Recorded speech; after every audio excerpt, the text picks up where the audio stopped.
मैं प्रोफेसर राजमुनि, हिंदी तथा अन्य भारतीय भाषा विभाग, महात्मा गांधी काशी विद्यापीठ विश्वविद्यालय वाराणसी। प्रिय विद्यार्थियों, आज लेकर हाजिर हूँ आपके सामने हिंदी साहित्य के इतिहास से संबंधित कुछ ऐसे चुनिंदा प्रश्न जिन्हें आप बहुविकल्पी प्रश्नों की तरह याद मत कीजिए, अति लघु उत्तरीय प्रश्नों की तरह याद कीजिए, जिससे आपको याद करने में बहुत सुविधा होगी। तो चलिए आज मैं आपसे चर्चा करता हूँ हिंदी साहित्य के इतिहास से संबंधित कुछ पिछले वीडियो में छूटे हुए प्रश्नों की, जो पूरे नहीं हो पाए थे। उसमें मैंने आपसे पद्माकर तक बात की थी, आज आपसे बात करता हूँ उससे आगे। केशव दास पर अगर प्रश्न बनेगा कोई बहुविकल्पी, तो सबसे महत्वपूर्ण प्रश्न यह होता है, या सबसे पहला आप कह सकते हैं कि केशव दास का समय क्या रहा, यानी उनका जन्म का समय और उनकी मृत्यु का समय। दूसरा सवाल यह भी हो सकता है, आपसे पूछा जा सकता है कि केशव दास किस काल से संबंधित रचनाकार हैं। तीसरा, इनकी भाषा पर भी प्रश्न हो सकता है। चौथा, इनकी रचनाओं पर। और पांचवा, इनकी प्रत्येक रचना का जो उद्देश्य है उससे संबंधित भी प्रश्न पूछे जा सकते हैं। आचार्य शुक्ल ने रीतिकाल का जो प्रवर्तक स्वीकार किया, वो कौन से कवि को माना? या ऐसे भी पूछ लिया जाएगा, चिंतामणि के संबंध में रीतिकाल से संबंधित किस आचार्य ने इनको रीतिकाल का प्रवर्तक कहा? तो किसी भी तरह से प्रश्न को घुमाकर आपसे पूछा जा सकता है।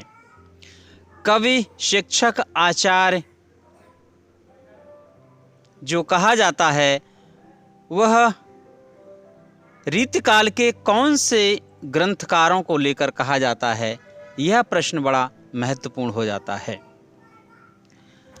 और ठाकुर, आलम, बोधा और घनानंद, यह जो रचनाकार हैं, ये हिंदी साहित्य के इतिहास के कौन से काल से संबंधित हैं? और याद रखिएगा, प्रत्येक रचनाकार की जो प्रसिद्ध रचनाएं हैं वे अधिकांशतः प्रतियोगी परीक्षाओं में पूछी जाती हैं। कुछ अधूरी रह जाती हैं और कुछ रचनाएं ऐसी होती हैं जिनका उद्देश्य अन्य रचनाओं से अलग होता है। पूछ लिया जाएगा, लाल कवि किस रचना के लिए हिंदी साहित्य में विख्यात हैं? और यह भी पूछ लिया जाएगा कि चंद्र बदन मृगलोचनी बाबा कहे कहे जाए, यह जो पंक्ति है यह कौन से आचार्य से संबंधित है? तो आपको याद रखना है, इस प्रकार के प्रश्न आपसे बार बार प्रतियोगी परीक्षाओं में पूछे जा सकते हैं। इसके बाद और कुछ प्रश्न हैं, मैं आपको बता रहा हूं। हिंदी के वार्ता ग्रंथों की रचना करने वाले एक आचार्य रहे, उनका नाम क्या है? या ये भी पूछ लिया जाएगा, राम प्रसाद निरंजनी कौन सी रचना के लिए हिंदी साहित्य के इतिहास में विख्यात रहे या प्रसिद्ध रहे? प्रेम सागर जो रचना है वो कौन से कवि की रचना है? हो सकता है इस रचना का उद्देश्य भी आपसे पूछ लिया जाए, इस रचना में प्रयुक्त भाषा भी आपसे पूछ ली जाए। और एक प्रश्न और बनता है, मुंशी इंशा अल्लाह खां, इनकी जो प्रसिद्ध एक कहानी है वह कौन सी है, उसका नाम क्या है? सदा सुखलाल की प्रसिद्ध रचना का नाम बताइए। सदल मिश्र कौन सी रचना को लेकर हिंदी साहित्य में मुख्य रूप से जाने जाते हैं? और ये भी पूछ लिया जाएगा आपसे कि कलकत्ता के फोर्ट विलियम कॉलेज में भाषा मुंशी के नाम से जो प्रसिद्ध हुए उनका नाम क्या है? राजा राम मोहन राय किस कार्य के लिए हिंदी साहित्य के इतिहास में जाने जाते हैं? और है बाल कृष्ण भट्ट कौन सी पत्रिका का संपादन करते थे? हिंदी उर्दू मिश्रित हिंदी के समर्थक गद्यकार कौन से रहे? प्रताप नारायण मिश्र कौन सी पत्रिका का संपादन करते थे?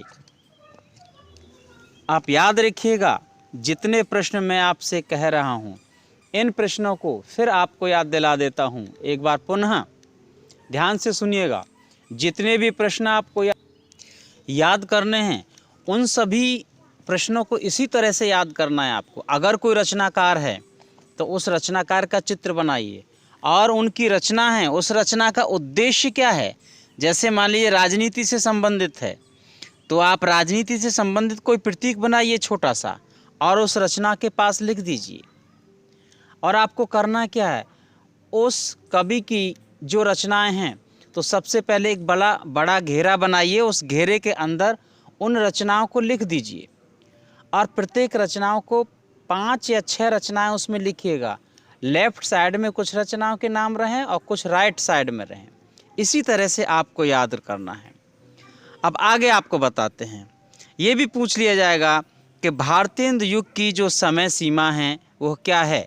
लेकिन याद रखिएगा, इसमें आपसे 2 तरह से प्रश्न होगा। समय सीमा मान लीजिए कि ईस्वी में भी पूछ सकता है और संवत में भी। तो इस बात का आपको विशेष ध्यान रखना है कि ये पूछा किस तरह से जा रहा है। प्रगतिवादी जो काव्य का जो समय है ये पूछा जाएगा, वह ईस्वी में भी हो सकता है, पूछ लिया जाएगा, और संवत में भी। और हाँ, प्रगतिवादी काव्य से संबंधित प्रश्नों में एक प्रश्न सबसे महत्वपूर्ण बनता है। ये पूछ लिया जा सकता है कभी कभी बहुविकल्पी प्रश्न में कि भाई ये बताइए, आधुनिक काल में भारतेंदु युग की राष्ट्रीयता और प्रगतिवादी कवियों की राष्ट्रीयता में क्या अंतर है। और सबसे महत्वपूर्ण बात, यह प्रश्न भी बहुत महत्वपूर्ण बनता है। आपसे पूछ लिया जाएगा, जैसे छायावाद के विषय में अक्सर पूछ लिया जाता है एक प्रश्न कि छायावाद के 4 स्तंभ कौन से हैं, यानी 4 प्रमुख कवि कौन से हैं। अगर उनको हटा दिया जाए तो छायावाद डमाडोल होने लगेगा। असल में होता क्या है, जब किसी युग विशेष में साहित्य सृजन होता है तो कुछ लोग जो प्रारंभ कर देते हैं और या कुछ चीज़ों की शुरुआत कर देते हैं तो वास्तव में उनका जो कार्य बहुत महत्वपूर्ण हो जाता है। लेकिन देखना यह है कि प्रत्येक आलोचक अपने अपने नज़रिए से उसका मूल्यांकन करते हैं। अगर वह कार्य समाज सापेक्ष है, जन सापेक्ष है, लोक सापेक्ष है, तब तो आगे तक चलता है। अन्यथा की स्थिति में प्रत्येक व्यक्ति स्वतंत्र है, प्रत्येक रचनाकार स्वतंत्र है किसी युग को नाम देने का, किसी रचना को नाम देने का और किसी समय को अपने अनुसार समयबद्ध करने के लिए। क्योंकि जो एक कवि ने कह दिया वह अंतिम वाक्य नहीं होता है। ठीक है, तो अब प्रगतिवाद से संबंधित एक प्रश्न है। आपसे ये पूछ लिया जाएगा कि शिव मंगल सिंह सुमन, केदारनाथ अग्रवाल, नागार्जुन और त्रिलोचन, यह जो 4 कवि हैं, जो ये इनकी जो चौकड़ी है, यह कौन से काल से संबंधित है और क्यों। और एक बार मैं फिर आपको याद दिलाता हूँ, प्रत्येक युग की जो विशेषताएं हैं उनको आप अच्छी तरह से नोट कर लीजिए। और नोट करने का मतलब है कि आप उन विशेषताओं को उनके गुण और स्वरूप के अनुसार चित्र बना कर के आप उनको याद कर सकते हैं। अब ये पूछ लिया जाएगा कि अंधेर नगरी, विशस्य विषौषधम, भारत दुर्दशा और नील देवी, ये जितनी भी रचनाएं हैं ये कौन से रचनाकार से संबंधित हैं, पहली बात। दूसरी बात, इन रचनाओं का स्वरूप क्या है, क्या ये निबंध हैं, क्या ये कविता हैं, क्या ये कहानी हैं, क्या ये नाटक हैं, क्या ये उपन्यास हैं। एक अब जो मैं अभी आपको बता रहा था कि प्रगतिवाद के 4 स्तंभ पूछ लिए, इसी तरह से छायावाद के भी। और छायावाद की जो रचनाएं हैं, जैसे लहर है, झरना है, आंसू है, कामायनी है, तो इन रचनाओं पर किसी भी प्रकार से प्रश्न पूछा जा सकता है। इनके समय को लेकर, इनके उद्देश्य को लेकर, या इनके संदेश को लेकर, इनके पात्रों को लेकर, इनकी भाषा को लेकर आपसे कभी भी प्रश्न पूछा जा सकता है, किसी भी तरह से। आगे देखिए, फिर अलग अलग करके गुंजन, पल्लव, ग्रंथि और वीणा, यह जो रचनाएं हैं, ये जो कृतियां हैं, कौन से रचनाकार से संबंधित हैं और वह किस समय का रचनाकार है। आगे का प्रश्न देखिए, गीतिका, परिमल और अनामिका, ये जो 3 रचनाएं हैं, ये कौन से काल से संबंध रखती हैं और क्यों, ये भी सवाल पूछ लिया जाएगा। इसके बाद आप देखिए, रश्मि, नीरजा, सांध्य-गीत, दीपशिखा, यामा और निहार, ये जो रचनाएं हैं, ये कौन से कवि से संबंधित हैं और उस कवि के जो जो उसके काव्य का जो उद्देश्य है वो क्या है। इन रचनाओं के नाम याद करने का बहुत अच्छा तरीका है। देखिए, अभी आपको बता देते हैं। इसमें देखिए, इसी तरह से आपको याद करना है कि महादेवी वर्मा ने क्या किया, रश्मि को देखा और नीरजा से कहा, देख निहार को बता दे, यामा पर बैठ कर के और दीपक की शिखा हम लेके चलते हैं, और फिर क्या करेंगे आगे, एक सांध्य गीत गाएंगे। समझ में आया ना। इसी तरह से आपको याद करना है। चिदंबरा पर जो पुरस्कार मिला था, उस पुरस्कार का नाम बताइए। और ये भी पूछ लिया जा सकता है कि चिदंबरा पर जो पुरस्कार मिला था, उसका वर्ष क्या है, उसका समय क्या है, और यह रचना कौन से रचनाकार से संबंधित है।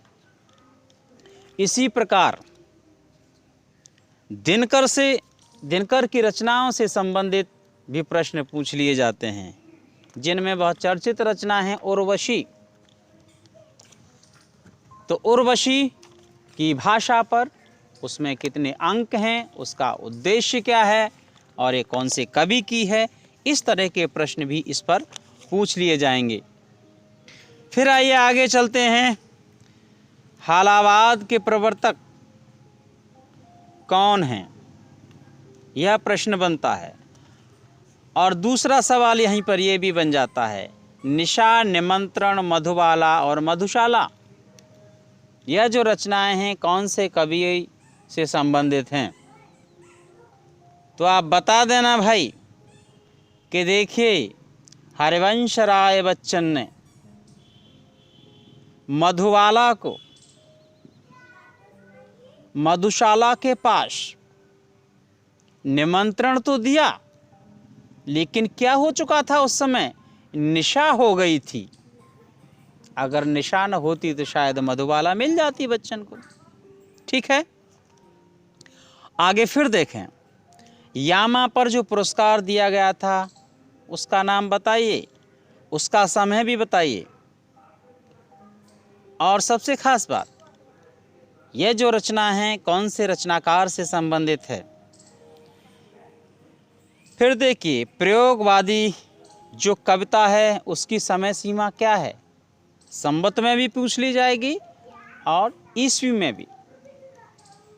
मैंने बताया था आपको, जब संवत और वर्ष याद करना तो परेशान होने की ज़रूरत नहीं है। 4 उसमें गिनतियां होती हैं, जैसे 19 से 43 आपको बताना, तो 1 9 4 3 होता है। 1 9 4 3 इन सब का आगे का वर्ण लेकर के और पूरा एक नाम बना लीजिएगा। इस तरह से आपको किसी भी रचना का समय आसानी से याद हो जाएगा। अब जैसे मान लीजिए तार सप्तक की बात आती है तो इसका समय पूछ लिया जाएगा, हालावाद का समय, नकेनवाद का समय, और ये भी पूछ लिया जाएगा कि नकेनवाद में कौन कौन लोग शामिल हैं। प्रगतिशील और प्रगतिवादी काव्य में क्या अंतर है, यह प्रश्न भी आपसे कभी कभी प्रतियोगी परीक्षाओं में पूछ लिए जाते हैं। प्रयोगवाद का जो प्रारंभ है वो कब से माना जाता है, यह प्रश्न भी बहुत महत्वपूर्ण हो जाता है। तो आपको बराबर याद रखना है वह समय, रचनाकार का समय, रचना का उद्देश्य, इस प्रकार से आपको तैयार करना है। अब हम आगे बात करते हैं आपसे कि जैसे तार सप्तक का नाम है, तार और सप्तक, सप्तक माने 7, तो 7 कवियों के जो इसमें नाम याद करेंगे आपको बहुत परेशानी होगी, लेकिन सबसे आसान तरीका है अपने हाथ की 5 उंगलियों पर 5 नाम लिख लीजिए, बचे 2 नाम अलग से नोट कर लीजिए और उंगलियों का चित्र बना करके उस पर इन नामों को अंकित कर दीजिए। जैसे नेमचंद जैन हैं, भारत भूषण, गजानन माधव मुक्तिबोध, प्रभाकर माचवे, गिरिजा कुमार माथुर, रामविलास शर्मा और सच्चिदानंद हीरानंद वातुसेन अज्ञे। अब आपको करना क्या है कि इतने लोगों का नाम याद करने के लिए फिर वही बात कि पहला वर्ण इनके नाम का उठाइए और 7 को मिला करके एक शब्द बना दीजिए, और उस एक शब्द को जब बनाइएगा तो तार सप्तक का एक गोला बनाइए, उस गोले में उस एक शब्द को लिख दीजिएगा। ठीक है, इस तरह से आपको आसानी होगी इन चीज़ों को समझने में और याद करने में। अब ये पूछ लिया जाएगा कि 1951 ईस्वी का जो समय है वो कौन से सप्तक से संबंधित है, और ये भी पूछ लिया जाएगा कि वो जो सप्तक है जिससे संबंधित है वह कौन से रचनाकार से संबंधित है। तो आपको तैयार रहना है हर तरह से। और जिन दूसरे सप्तक में जिन 7 कवियों की रचनाएं संकलित हैं उन 7 का नाम भी आपसे पूछ लिया जाएगा। अब देखिए तीसरे सप्तक की आप बात करेंगे तो इसमें पूछ लेंगे कि तीसरे सप्तक में कौन कौन से कवि आते हैं, और प्रतीक जो पत्रिका है उसके संपादक कौन हैं। इसके आगे का प्रश्न देखिए, भग्नदूत इत्यलम, इंद्रधनु रौंदे हुए थे हरी घास पर क्षण भर, ये जो रचनाएं हैं ये कौन से रचनाकार से संबंधित हैं। शमशेर बहादुर सिंह कौन से शतक के कवि हैं, या 1959 ईस्वी में कौन सा शतक प्रकाशित हुआ या चर्चा में आया। जगदीश गुप्त कौन सी पत्रिका के संपादक रहे। शमशेर बहादुर सिंह की एक कृति है उसका नाम बताइए, या उल्टा भी पूछ लिया जाएगा, काल तुझसे होड़ मेरी, यह जो रचना है ये कौन से रचनाकार की है। सर्वेश्वर दयाल सक्सेना का जो एक प्रसिद्ध रचना है उसका नाम बताइए, कुआनो नदी। धर्मवीर भारती की 4 कृतियों के नाम आपसे पूछ लिए जाएंगे कि बताइए भाई धर्मवीर भारती की 4 कृतियां कौन कौन सी हैं। आगे देखिए, नई कविता का समय क्या है और नई कविता नाम क्यों दिया गया। एक और प्रश्न आपसे पूछा जाएगा, देखिए लीलाधर जगूड़ी ये नाटक जारी है, इस काव्य कृति से संबंधित हैं, तो घुमा करके कैसे भी आपसे प्रश्न पूछ लिया जाएगा। दुष्यंत कुमार किस विधा के लिए जाने जाते हैं, और इनकी प्रसिद्ध रचनाएं भी आपसे पूछ ली जाएंगी। हिंदी के 4 प्रसिद्ध नवगीतकार कौन कौन से हैं? उमाकांत मालवीय, अनूप आशीष, रविंद्र भरमर और रमेश रजक, ये हैं। तो इन चारों को याद करने के लिए आपको अपने तरीके से कुछ चित्र बनाना पड़ेगा और उसी में चारों के नाम अंकित करने पड़ेंगे। धिक जीवन को पाता ही आया है विरोध, यह पंक्ति कौन से रचनाकार से संबंधित है? कलम का सिपाही जीवनी विधा की जो कृति है, यह कौन से रचनाकार से संबंधित है? विष्णु प्रभाकर द्वारा लिखी शरद चंद्र की जीवनी कौन से नाम से हिंदी साहित्य में विख्यात है? अब देख लो भैया, जीवनी किसी की लिखी किसी ने, विख्यात हो गई। लेकिन याद रखना, जीवनी और आत्मकथा में अंतर है। आत्मकथा आप अपने बारे में लिखते हैं, जिनका कलेजा बड़ा होता है वही आत्मकथा लिख सकते हैं। और जीवनी भैया किसी की भी लिख दो, आपकी मर्जी है, जैसा मन चाहे वैसा लिख दो। तो ये ध्यान रखिएगा बराबर। हिंदी के प्रसिद्ध ऐतिहासिक नाटककार कौन कौन से हैं और उनके प्रसिद्ध नाटक भी कौन कौन से हैं, ये भी प्रश्न पूछ लिया जाएगा।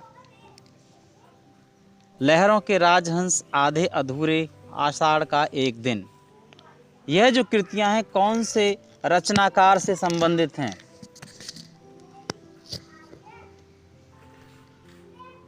अंधा युग किस प्रकार की रचना है? इसके रचनाकार का नाम क्या है? एक बहुत महत्वपूर्ण सवाल होता है इसमें, वो ये है कि जापान से भारत में आने वाली एक विशिष्ट काव्य शैली है, जिसे किस नाम से जाना जाता है? आप सोचिए। और कर्म भूमि, सेवा सदन, रंगभूमि, गोदान, यह जो रचनाएं हैं कौन से रचनाकार से ताल्लुक़ रखती हैं? इसमें खास बात और है, ध्यान दीजिएगा, सभी रचनाओं का उद्देश्य अलग अलग है, तो अपने अपने उद्देश्य को लेकर के भी इनसे प्रश्न पूछा जा सकता है। परीक्षा गुरु को कौन सी भाषा का पहला उपन्यास माना गया है? ये इस तरह के जो प्रश्न हैं आपसे बार बार पूछे जाएंगे। तो मैंने आपसे हिंदी साहित्य से के इतिहास से संबंधित कुछ प्रश्नों की यहाँ चर्चा की, और मुझे लगता है कि मेरी बात आपके पास तक पहुँच गई होगी, और आप मेरे वीडियो को पूरा सुनिए और ध्यान दीजिए, और सुनने के बाद आपको कैसा लगा या आपका सुझाव कैसा है आप दे सकते हैं। वैसे मेरी कोशिश रहेगी आगे आने वाले वीडियो में कुछ और नए प्रयोग किए जाएं। उन्हीं नए प्रयोगों के साथ मैं आपसे फिर मिलता हूं अपने इसी चैनल में डॉक्टर राजमुनि जी में। तब तक के लिए आपसे विदा लेते हैं। नमस्कार।